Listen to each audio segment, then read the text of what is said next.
palavra de Deus nos ensina que somos peregrinos aqui na terra. Será que o teu coração é o coração de um peregrino? Esse é o estudo de número 839 aqui do nosso canal Jaboque Vamos Orar. Você é muito bem-vindo a mais este estudo e que o nosso Senhor Jesus te abençoe grandemente. E veremos sobre um peregrino de coração logo após a nossa vinheta.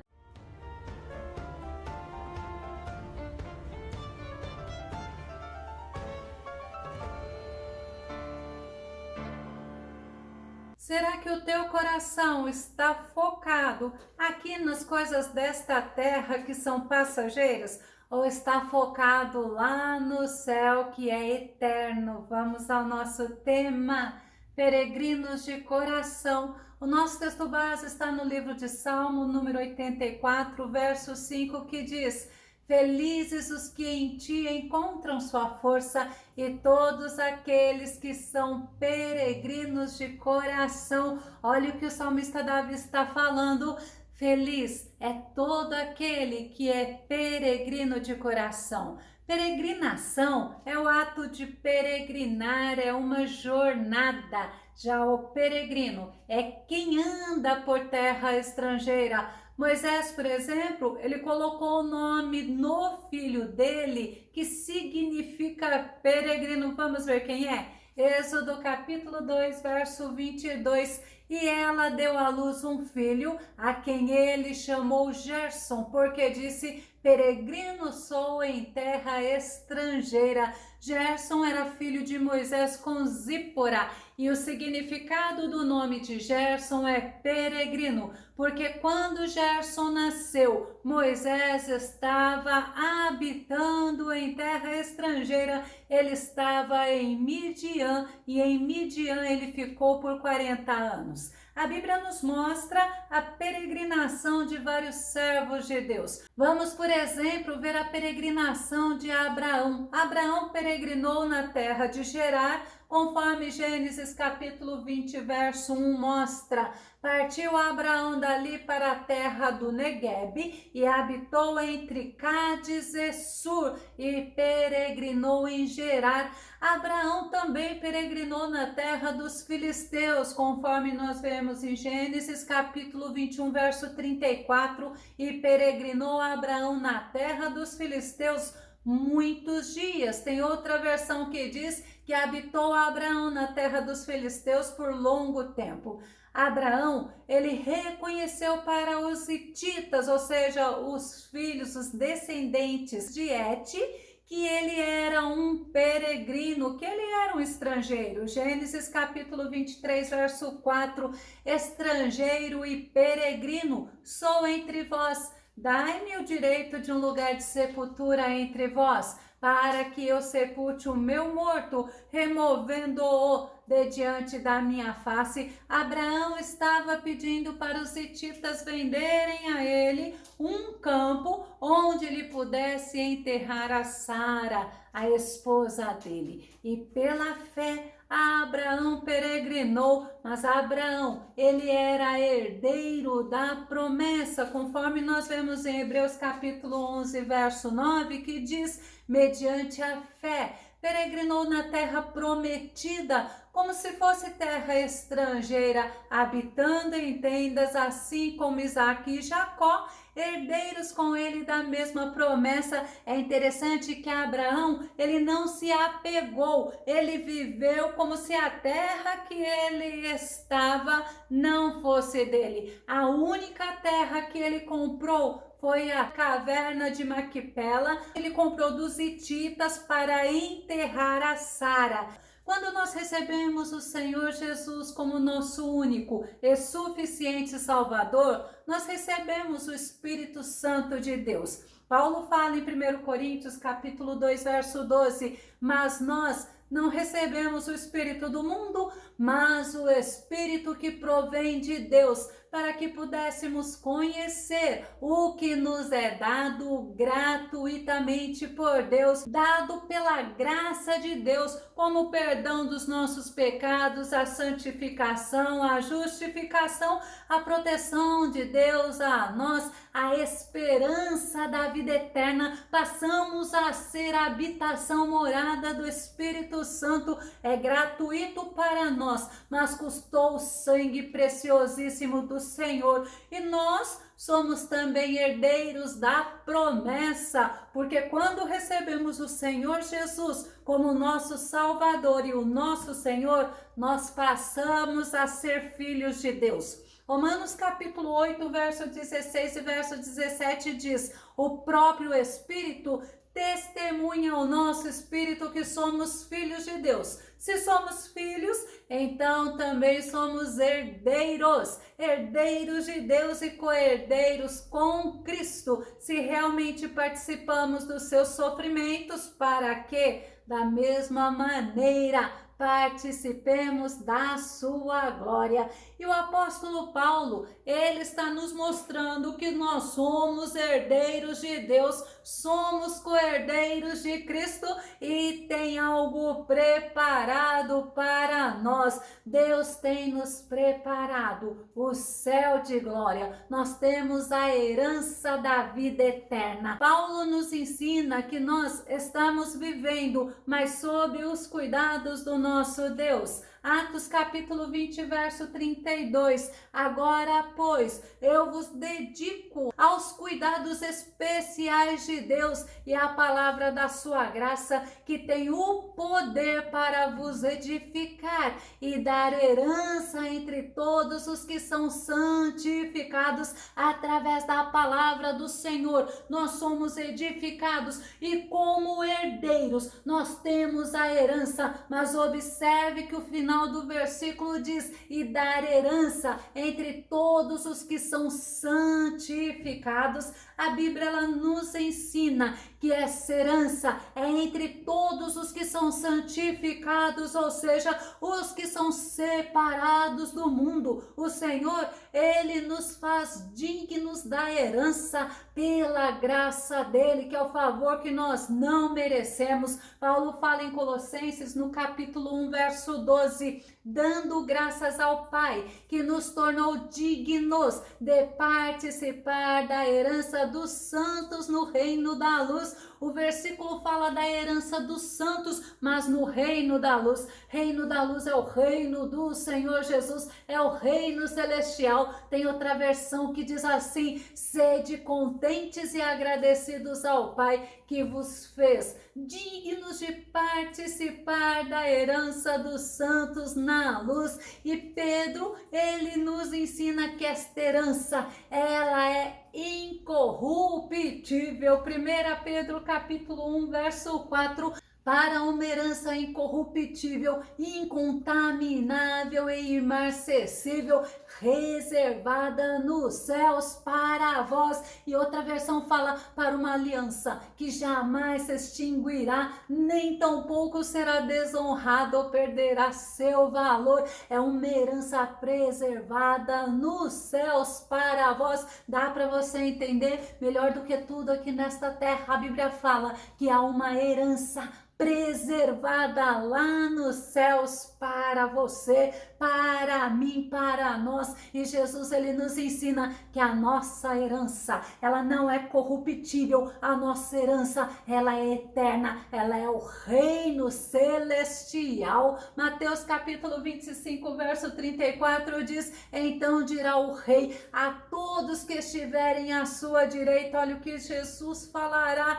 vinde abençoados de meu Pai, recebei como herança o reino, o qual vos foi preparado desde a fundação do mundo. Enquanto muitas pessoas estão preocupadas em lançar as suas âncoras aqui nesta terra, em fixar alicerce aqui nesta terra, o Senhor, ele nos mostra que nós somos herdeiros de uma herança incorruptível. E quem tem um coração de peregrino sabe que tudo aqui nesta terra é passageiro. Quem tem um coração de peregrino, ele não se esquece que ele aqui nesta terra, ele é um forasteiro. Ele aguarda com expectativa, sabe o que? A vinda vinda do Senhor Jesus, porque ele sabe que ele é cidadão, mas é lá dos céus. Filipenses capítulo 3, verso 20 diz assim: no entanto, a nossa cidadania é dos céus,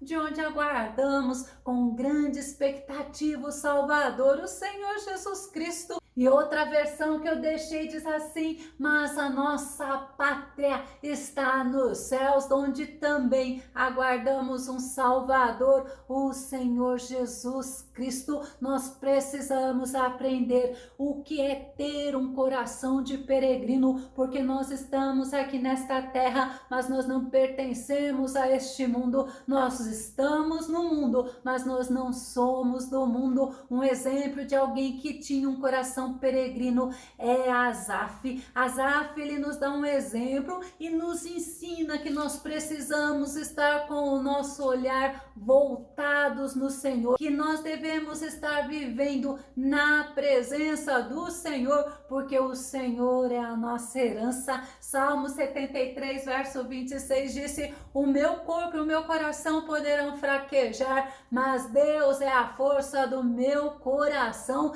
e a minha herança para sempre. Nós temos uma herança que é incorruptível, mas nós temos o Senhor, o Todo-Poderoso, como nossa herança, herança eterna. E Paulo é outro exemplo. Ele tinha um coração peregrino e ele nos ensina que nós não devemos nos conformar aqui com esse sistema mundial. Romanos no capítulo 12, verso 2 diz assim: e não vos conformeis a este mundo, mas transformai-vos pela renovação da vossa mente. Olha que tremendo! Para que experimenteis qual seja a boa, a agradável e a perfeita vontade de Deus. Paulo, ele nos ensina que devemos ter um coração peregrino, que não devemos estar focados aqui nas coisas terrenas, mas devemos estar focados em agradar ao Senhor, em servir o Senhor, porque nós somos um soldado a serviço do Rei dos Reis, e nós devemos agradar a Ele. Segundo Timóteo capítulo 2, verso 4 diz: nenhum soldado em serviço se embaraça com negócios desta vida, a fim de agradar àquele que o alistou para a guerra. Nós somos alistados para a guerra, nós estamos vivendo aqui neste mundo, mesmo não sendo deste mundo, nós somos um soldado a serviço do Senhor. E o soldado, ele não se embaraça com as coisas daqui, não. Eles não devem estar sobrecarregados com os assuntos aqui desta vida. O soldado, ele se dedica ao serviço pelo qual ele se alistou. E no nosso caso, nós devemos nos dedicar ao reino do Senhor. Nós devemos nos dedicar às coisas de Deus. Outro exemplo maravilhoso de um homem que tinha um coração peregrino é do apóstolo Pedro, e ele também nos ensina que não devemos nos amoldar ao mundo, não devemos nos amoldar às paixões, nem às concupiscências. 1 Pedro capítulo 1, verso 14: como filhos da obediência, não permitais que o mundo vos amolde às paixões que tinhais outrora, quando vivieis na ignorância. Nós temos um coração de peregrino, nós temos um objetivo, nós temos um propósito, nós temos um alvo, tudo aqui nesta terra que pode estar nos afastando da presença do Senhor, que pode estar tirando o nosso foco da nossa pátria celestial. Nós devemos renunciar. E Pedro, ele nos ensina que quem tem um coração peregrino não vive mais para satisfazer os desejos que não agradam a Deus, porque ele não vive mais para si próprio. 1 Pedro capítulo 4, verso 2 diz: para que no tempo que lhe resta não viva mais para satisfazer os maus desejos humanos, mas sim para realizar a vontade de Deus.